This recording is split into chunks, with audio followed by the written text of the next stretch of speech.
कंगाल होते पाकिस्तान के पूर्व प्रधानमंत्री इमरान खान भारत में हो रहे आईपीएल को लेकर परेशान हो The Indian Premier League has just sold its TV cricket rights for a staggering $2.6 billion.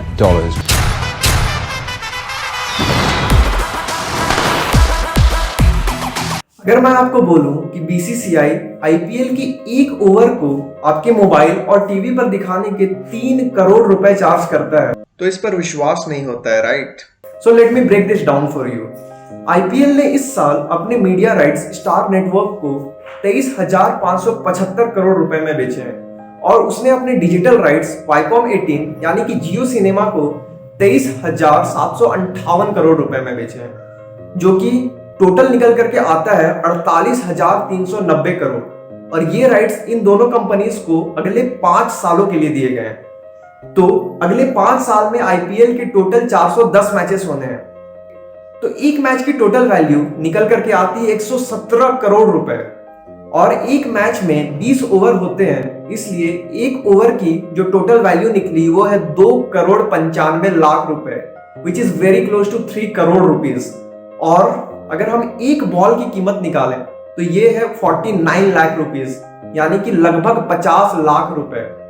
और दूसरी सबसे मजेदार बात यह है दोस्तों कि आईपीएल की विनिंग अमाउंट मात्र 20 करोड़ रुपए है, जबकि पंजाब किंग्स जैसे टीम ने सैम करन को ही 18.5 करोड़ रुपए में खरीदा है।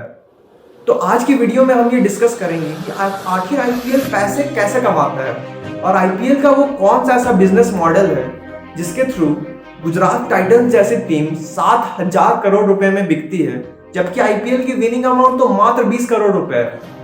और साथ ही हम ये भी डिस्कस करेंगे कि आईपीएल इतना बड़ा कैसे हो गया कि वो सिर्फ एक बॉल को आपके मोबाइल और टीवी पर दिखाने की 50 लाख रुपए चार्ज कर रहा है। तो इसे समझने के लिए हमें 2007 में जाना पड़ेगा। 2007 भारतीय क्रिकेट के लिए perhaps one of the most important year रहा है, क्योंकि 2007 में ही युवराज सिंह ने 6 बॉल में 6 छक्के जड़े थे और धोनी की कप्तानी में भारत ने पहली बार T20 वर्ल्ड कप जीता था। लेकिन इसके जस्ट 1 साल बाद 2008 में दुनिया ने एक रिसेशन देखी थी और ये दुनिया की अब तक की 5 सबसे बड़ी फाइनेंशियल क्राइसिस में से एक थी। और ये इतनी बड़ी थी कि ग्लोबल इकोनॉमी को टोटल $2 ट्रिलियन का लॉस देखना पड़ा था। लेकिन ऐसे कियोस की सिचुएशन में भी बीसीसीआई और उस वक्त के चेयरमैन ललित मोदी ने वो कौन सी अपॉर्चुनिटीज देखी कि उन्होंने आईपीएल स्टार्ट कर दिया। लेकिन आपको ये जान करके हैरानी होगी कि बीसीसीआई को आईपीएल मजबूरी में शुरू करना पड़ा था और बीसीसीआई को मजबूर करने वाले शख्स थे जी एंटरटेनमेंट ग्रुप्स के हेड सुभाष चंद्रा जी।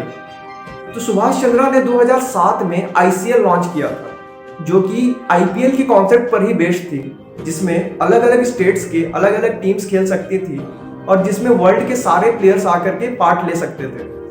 और बीसीसीआई ने आईसीएल को रोकने के लिए अपनी एड़ी चोटी की ताकत लगा दी थी और बीसीसीआई ने तो यहां तक कह दिया था कि जो भी प्लेयर आईसीएल में जाकर के खेलेगा वो डोमेस्टिक और इंटरनेशनल क्रिकेट से लाइफ टाइम बैन हो जाएगा। लेकिन फिर भी आईसीएल ने ग्राउंड्स, टीम्स और प्लेयर्स सब कुछ जुगाड़ कर लिए थे। तो बीसीसीआई ने सोचा कि इससे पहले कि आईसीएल हिट हो जाए, क्यों ना हम ही अपना एक लीग लॉन्च कर दें। तो इसलिए उन्होंने 13 सितंबर 2007 को आईपीएल लॉन्च किया। और ललित मोदी को लीग गेम्स की अहमियत बहुत अच्छे तरीके से पता थी, क्योंकि बास्केटबॉल में एनबीए एक सुपर हिट लीग है और फुटबॉल में यूरोपियन फुटबॉल लीग्स काफ़ी ज़्यादा फेमस है। और यही कारण है कि हम बड़े बड़े फुटबॉलर्स जैसे कि मेसी और रोनाल्डो को बार्सिलोना और मैनचेस्टर यूनाइटेड से बहुत ज़्यादा एसोसिएट करते हुए आए हैं रादर देन अर्जेंटीना और पोर्चुगल। तो ललित मोदी ने यह अपॉर्चुनिटी देखी और उन्होंने सही टाइम पर आईपीएल स्टार्ट कर दिया।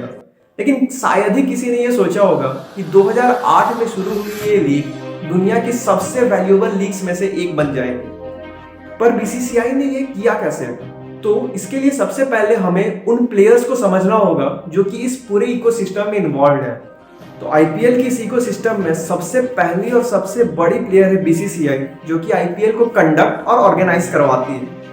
सेकेंडली वो सारी टीम्स जैसे कि Chennai super Kings, Mumbai Indians और रॉयल चैलेंजर्स बेंगलुरु, जिनकी वजह से ये आईपीएल हो रही है। और उसके बाद आते हैं हमारे प्लेयर्स जैसे कि महेंद्र सिंह धोनी, विराट कोहली, रोहित शर्मा और वो बाकी सारे प्लेयर जो कि पूरे वर्ल्ड से आकर के आईपीएल में पार्ट लेते हैं। जिनके पार्टिसिपेशन के बिना आईपीएल कंडक्ट हो ही नहीं सकती। उसके बाद है हमारे स्ट्रीमिंग प्लेटफॉर्म्स जैसे कि जियो सिनेमा और हॉटस्टार, और उसके बाद आते हैं हमारे ब्रॉडकास्टर्स जैसे कि सोनी और Star Sports. And how can we miss out on something very special, जो कि मेरे और आपके जैसे ऑडियंस हैं। तो हम ये देख सकते हैं कि आईपीएल में बहुत सारे प्लेयर्स की इन्वॉल्वमेंट है। तो इतने सारे प्लेयर्स की इन्वॉल्वमेंट ही है जो आईपीएल को इतना बड़ा और इतना स्पेशल बनाती है। लेकिन इतने प्लेयर्स में से आईपीएल अपनी major source of income broadcasters और स्ट्रीमिंग प्लेटफॉर्म से कमाता है। आईपीएल इन ब्रॉडकास्टर्स और स्ट्रीमिंग प्लेटफॉर्म्स को अपने मीडिया और डिजिटल राइट सेल करता है, और इसके लिए इसे बहुत बड़ी रकम मिलती है। मीडिया और डिजिटल राइट्स को आप आसान भाषा में ऐसे समझ सकते हैं कि मान लीजिए आपने कुछ बनाया और मैं चाहता हूं कि मैं उसे अपने चैनल पर दिखाऊं या अपने प्लेटफॉर्म पर दिखाऊं, तो उसके लिए मुझे आपको कुछ भी अमाउंट पे करना होगा। जैसे इस केस में ये स्ट्रीमिंग प्लेटफॉर्म्स जैसे कि हॉटस्टार या फिर जियो सिनेमा आईपीएल को कुछ अमाउंट पे कर रही हैं ताकि वो उसके मैचेस को अपने प्लेटफॉर्म पर दिखा सके। और ये अमाउंट कितनी बड़ी है इसका अंदाजा आप इस बात से लगा लीजिए कि आईपीएल को सोनी टीवी ने 2007 से 2018 तक 911 करोड़ रुपए पर ईयर पे किए थे ताकि वो उसे फीचर कर सकें। और ये अमाउंट 3 गुना से भी ज्यादा बढ़ के साल 2018 से साल 2022 के बीच में 3270 करोड़ रुपए हो गई, जब स्टार नेटवर्क्स ने आईपीएल के मीडिया और डिजिटल राइट्स को एक्वायर किया। और साल 2023 से साल 2027 के बीच आईपीएल को 9678 करोड़ रुपए पर ईयर मिलेंगे अपने मीडिया और डिजिटल राइट्स के लिए। और इस बार इसके मीडिया राइट्स को स्टार नेटवर्क्स ने एक्वायर किया है और डिजिटल राइट्स को जियो सिनेमा ने। ये अमाउंट बहुत बड़ी है, और इस अमाउंट का 50% बीसीसीआई को जाता है और 50% आईपीएल टीम्स को। लेकिन इसमें ब्रॉडकास्टिंग और स्ट्रीमिंग प्लेटफॉर्म इतना ज्यादा पैसा क्यों पे करती हैं?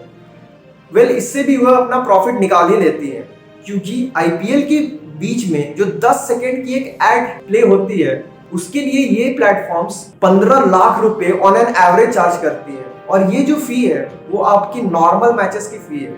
अगर सेमीफाइनल और फाइनल में आपको अपने एड्स दिखाने हैं तो आपको 10 सेकेंड के लिए 20 से 22 लाख तक पे करने हो सकते हैं।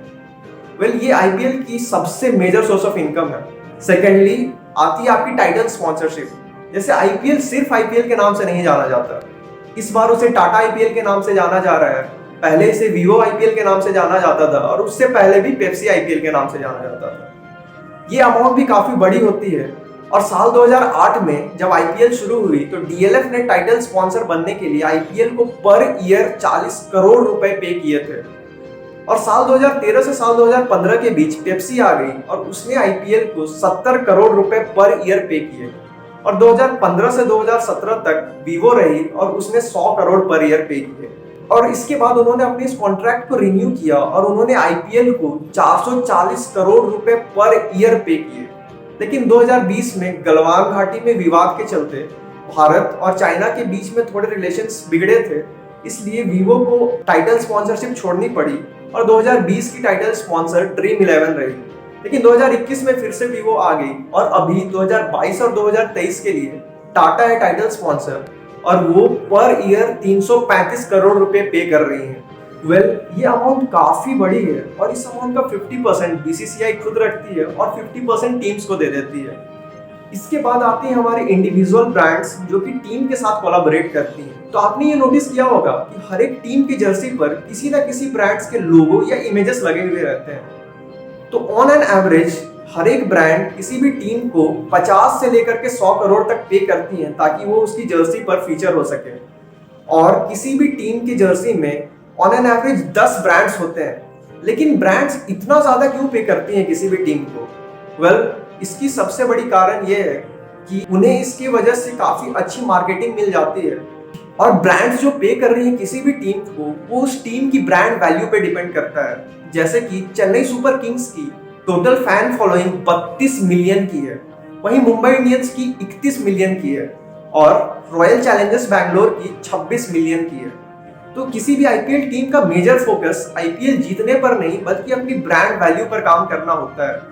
तो बहुत सारी टीम्स इसलिए कोशिश करती हैं कि वो फेमस प्लेयर्स को अपने टीम में ले लें जिससे उनकी ब्रांड वैल्यू मजबूत हो जाए। और इससे ब्रांड्स को भी काफी ज्यादा फायदा होता है, क्योंकि किसी भी टीम के साथ जुड़ने पर उनकी अच्छी खासी मार्केटिंग हो जाती है और वो चाहे तो ब्रांड की जर्सी और ब्रांड के प्लेयर्स की इमेजेस को भी अपने मार्केटिंग के लिए यूज कर सकती हैं अपने एडवर्टीजमेंट्स में। तो ये टीम्स और ब्रांड्स दोनों के लिए विन विन सिचुएशन है।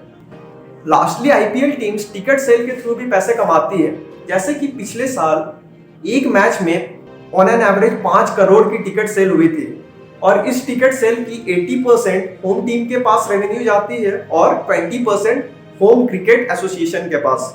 तो ये सारे मेजर सोर्सेस ऑफ इनकम थे आईपीएल और आईपीएल टीम्स के लिए। और अब आपको समझ में आ गया होगा कि क्यों आईपीएल में 20 करोड़ की प्राइज मनी होते हुए भी टीम्स ऑन एन एवरेज बहुत ज्यादा खर्च करती हैं और उनकी मेन फोकस अपनी ब्रांड वैल्यू इंप्रूव करने पर होती है, ना कि आईपीएल जीतने पर।